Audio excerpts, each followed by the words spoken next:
जिंदगी में कई बार ऐसे मौके आते हैं जब जीत या हार मायने नहीं रखते। उससे भी बड़ा हो जाता है सही और गलत का सवाल।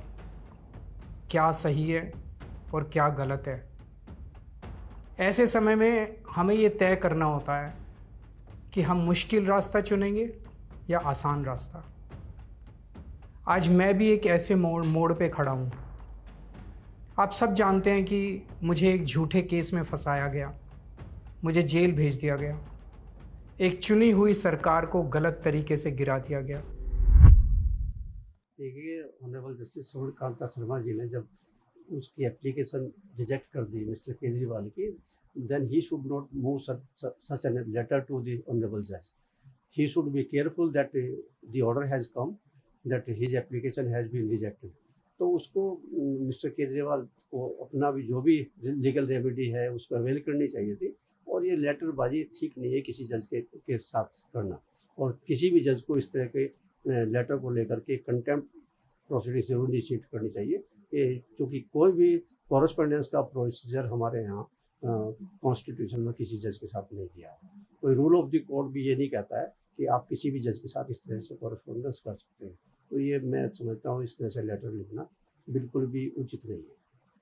आपको नहीं लगता कि और इस तरह के आरोप लगाने के उनके बेटों ने, जबकि उस बात पे वो जजमेंट में लिखी है, करोड़ों रुपए सरकार की तरफ से दिए गए और तुषार मेहता तक का जिक्र कर रहे हैं कि कैसे फैसला दे सकती है, तो एक जज के ऊपर ये व्यक्तिगत हमला नहीं है? निश्चित रूप से ऑनरेबल जज के ऊपर ये व्यक्तिगत हमला है, और आप सब जानते हैं कि मिस्टर केजरीवाल इस तरह से किसी के विरुद्ध भी एलिगेशन लगाने के लिए स्वतंत्र हैं, और उनकी ये हैबिट भी है। आदतन वो जानबूझकर ऐसा करते हैं कि किसी के खिलाफ भी एलिगेशन लगाओ, और एक पॉपुलैरिटी गेन करने का एक उनका तरीका है।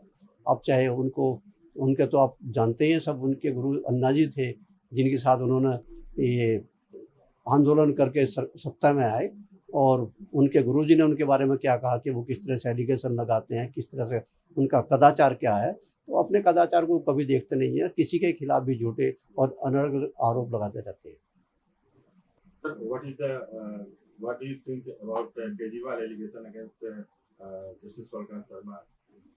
It's an unfortunate on his part that he made false allegations against the honorable judge. He should, once his application was dismissed by the honorable judge to recuse from the case, he should not move such letter to the honorable judge. And it's not only proper, but it is a misconduct and against ethics.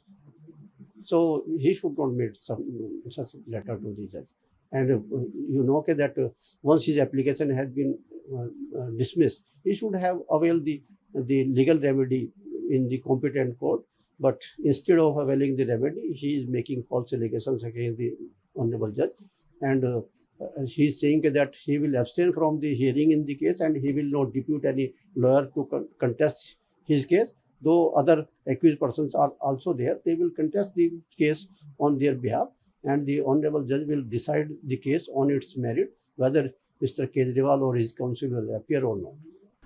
अगर केजरीवाल साहब अदालत नहीं जाते तो दो चीज़ें हो सकती हैं। एक तो पहले तो अदालत उनको नोटिस करेंगी, फिर क्योंकि उन्होंने ज़मानतनामा भी दिया हुआ है, बेल बॉन्ड दिया हुआ है, तो उनके विरुद्ध वारंट भी, बेलेबल वारंट भी इशू सकते हैं। और अगर फिर भी नहीं वो आते तो अदालत उनकी तरफ से एक अमाइकस या लीगल एड डिपार्टमेंट से, लीगल एड अथॉरिटी से एक वकील को अपॉइंट किया जाएगा, जो वकील साहब फिर आके बहस करेंगे और उनकी तरफ से जो तर्क पेश करने वो पेश करेंगे। सर, क्या केजरीवाल किसी जज को इस तरह से चुनौती दे सकते हैं जबकि उनकी रिक्यूजल की एप्लीकेशन खारिज हो चुकी है? देखिए, ये उन्होंने किसी भी इंसान का हक है कि वो कोर्ट में पेश हो या ना हो।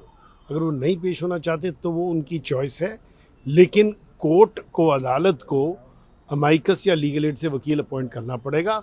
हाँ, अब मेरा मानना ये है कि अब केजरीवाल साहब सुप्रीम कोर्ट जाना चाह रहे हैं, इसीलिए उन्होंने ऐसा किया।